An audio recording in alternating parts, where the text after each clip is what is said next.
Hello, everybody, and welcome to another edition of Inside the MASL.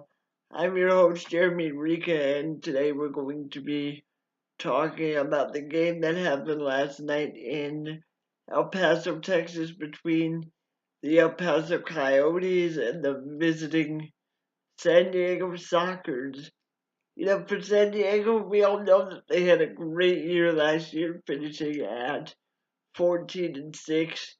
And I think we all expected that, after they fell to Sonora in the playoffs last year, they came out this year expecting to prove that they have every intention on getting right back where they were last season. And they have the capability to do it. Guys like Craig Childs and the rest of that forward line, they can all score goals. Obviously, they have great goalkeeping in the form of Boris Pardo. So I think, for San Diego, they had every reason to believe that this year could be a fantastic year for them. On the other side, we have a team in El Paso that I think going into last season, they expected that they were going to do well, but that didn't pan out the way they anticipated as they went 0-20 on the year. Unfortunately, when you don't win a single game, it's really deflating for you. But I think, coming into this year, they had every reason to be optimistic, and especially going into Rio Grande Valley last week and getting that win 8-4 was a big thing for them. So coming into this game 1-0 was a huge confidence booster. The 9-5 scoreline of the game last night, it wasn't exactly surprising to me. I mean, it was a back and forth game, absolutely great if you're a fan of indoor soccer and seeing a lot of goal scoring. You definitely saw that from these two teams last night, and that's exactly what you expect in a major arena soccer league game. The 9-5 scoreline was indicative of the way the game was played. I mean, if you look at El Paso, they had spells where they were fantastic, and realistically, those 5 goals could have easily been 8-9 goals if it wasn't for the goalkeeping of Boris out there last night. So kudos to him. If I'm El Paso, I'm very happy with the way we played. There are definitely some things that I think they could have improved upon. I mean, obviously, anytime you let a attacker come right down the middle and score a goal, you're not doing something right defensively. And the other thing is, I think San Diego scored twice, if not more. I definitely know it was twice at least. They scored on restart. So for El Paso, your defense on restarts has to be better. It definitely has to be better. And if I'm looking at them defensively as a whole, it was certainly a poor defensive display from El Paso yesterday. And I'm not saying that to be critical. I'm saying that because if you watch the game, the defense from El Paso wasn't great. Did they have times where they were good defensively? Yes. Overall, was it a good defensive performance? Absolutely not. So for me, if it wasn't for their offensive capabilities, it could have been a runaway game for San Diego. On the plus side, for El Paso, they did very well staying in the game offensively. San Diego scored, they responded.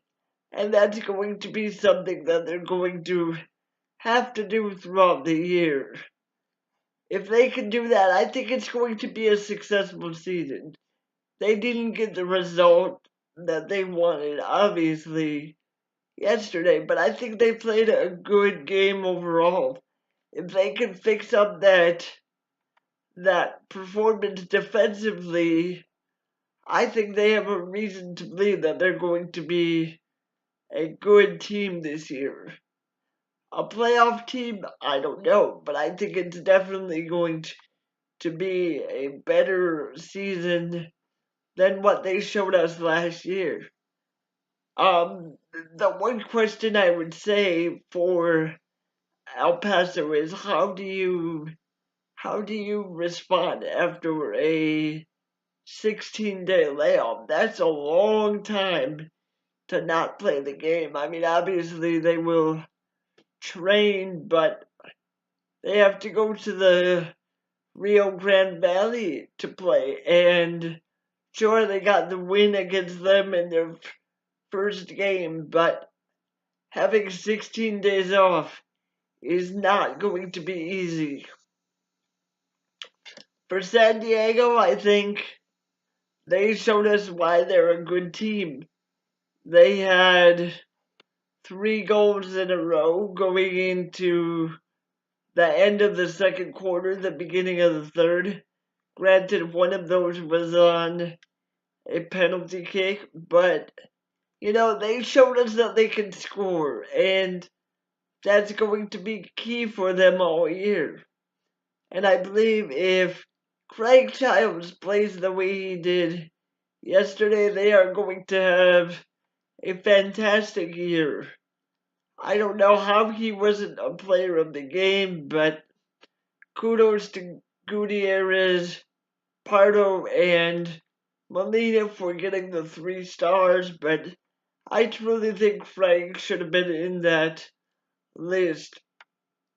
My thing is, I don't know if San Diego is going to be able to maintain their success if they keep letting teams get back into games.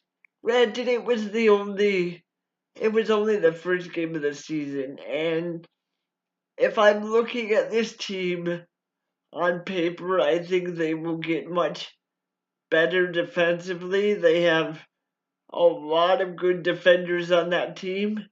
However, if I'm taking it out of context from the game last night, they let El Paso get back into the game several times last night. And if you do that throughout the course of the season, you're going to have problems. There's no ifs, ands, or buts about it. You're just going to have problems.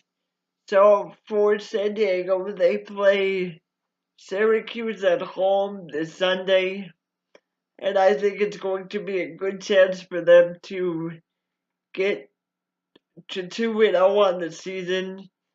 They'll have to play a good game though, because Syracuse is not a team to be taken lightly, but I think I do believe that San Diego comes away with the victory on this one, and it should be interesting. I'll be back to recap that game as well.